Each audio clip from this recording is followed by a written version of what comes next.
جب تک قدرت، طاقت اور اختیار ہو اللہ کی مخلوق پر احسان کرو، آسانیاں پیدا کرو، کیونکہ انسان کی قدرت، اختیار اور طاقت ہمیشہ باقی نہیں رہتے۔ اگر لوگ تم سے متاثر ہو رہے ہیں تو تکبر نہ کرو، بلکہ اللہ کا شکر ادا کرو کہ اس نے تمہارے عیب چھپا کر تم کو لوگوں میں معزز بنا کر رکھا ہے۔ ایک اچھا انسان کسی سے شکایت نہیں کرتا، وہ خامیاں تلاش نہیں کرتا۔ زندگی میں سادگی اپناؤ، جتنی سادہ تمہاری زندگی ہوگی، پریشانیاں اتنی کم ہوں گی۔ چھوٹی چھوٹی کامیابیاں بھی اہم ہیں، یہ ہمیں اعتماد دیتی ہیں اور بڑی کامیابی کے لیے تیار کرتی ہیں۔ خوش رہنے کا سب سے اچھا اصول یہ بھی ہے کہ جہاں لگے کہ آپ کی جگہ نہیں، وہاں خاموشی سے خود کو الگ کر لو۔ لباس قیمتی ہو یا سستا، کردار کو نہیں چھپا سکتا۔ اپنے کردار کو اچھا کرو، ہر لباس میں اچھے لگو گے۔ برباد ہونے کے لیے کون سا فقرہ کافی ہے؟ میں اس سے بہتر ہوں اور یہ مجھ سے کمتر ہے۔ بہترین فیصلے چاہتے ہو تو سب کچھ اللہ پر چھوڑ دو۔ چھوٹے چھوٹے شکووں سے بڑے بڑے رشتے کمزور ہو جاتے ہیں۔ دیکھنے والی نظر ہو تو گفتار عمل کا اور عمل کردار کا آئینہ ہے۔ جس کا اللہ کریم سے رابطہ نہ ہو وہ روح تکلیف میں ہوتی ہے، چاہے جسم کتنی ہی راحت میں ہو۔ جس کا اللہ کے ساتھ رابطہ ہو جائے وہ روح راحت میں ہے، جسم راحت میں ہو یا نہ ہو۔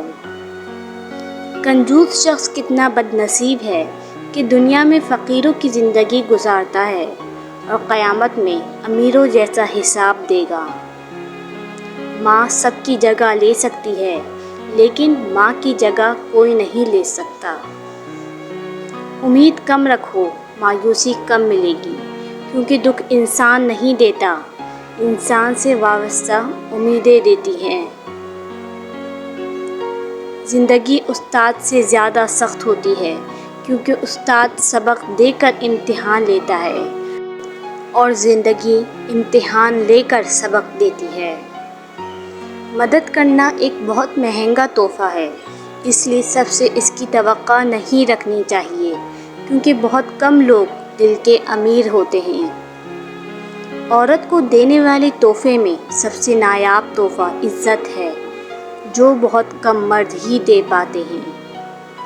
قرآن پاک بار بار کہتا ہے، نا امید نہ ہو، کمزور نہ پڑو، غمگین نہ ہو، بے شک اللہ ہر چیز پر قادر ہے۔ دیر سے بنو لیکن کچھ بنو، کیونکہ لوگ وقت کے ساتھ خیریت کے بجائے حیثیت بھی پوچھنے لگتے ہیں۔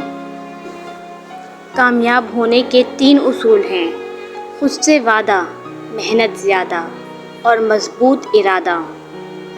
اچھے انسان میں بھی ایک برائی ہوتی ہے، وہ سب کو اچھا سمجھ لیتا ہے۔ باہمت لوگ کبھی ہارتے نہیں، یا وہ جیت جاتے ہیں یا کچھ سیکھ جاتے ہیں۔ اللہ کے نظام میں رزق بڑھانے کا ایک ہی طریقہ ہے، جتنا تقسیم کرو گے اتنا ہی بڑھے گا۔ گھڑی نہ دیکھو بلکہ وہ کرو جو گھڑی کرتی ہے، یعنی چلتے رہو۔ اپنے خوابوں سے پیچھا مت چھڑاؤ ورنہ تم ہار جاؤ گے۔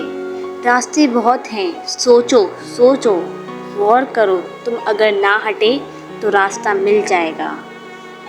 ایک نسل کی جہالت دوسری نسل کی روایت اور تیسری نسل کا عقیدہ بن جاتا ہے۔ استاد کے سامنے احتراماً نگاہ جھکانے والا ہمیشہ سر اٹھا کر جیتا ہے۔ رابطے ختم کرنے سے محبت ختم نہیں ہوتی۔ رزق سخاوت میں پوشیدہ ہے، لیکن لوگ اسے محنت میں تلاش کرتے ہیں۔ ساری زندگی لگا دی تو نے مال جمع کرنے میں اے انسان، مگر شاید تو یہ بھول گیا نہ کفن میں جیب ہے اور نہ قبر میں الماری۔ جہاں بھی جاؤ گے آخر میں قبر میں ہی جاؤ گے۔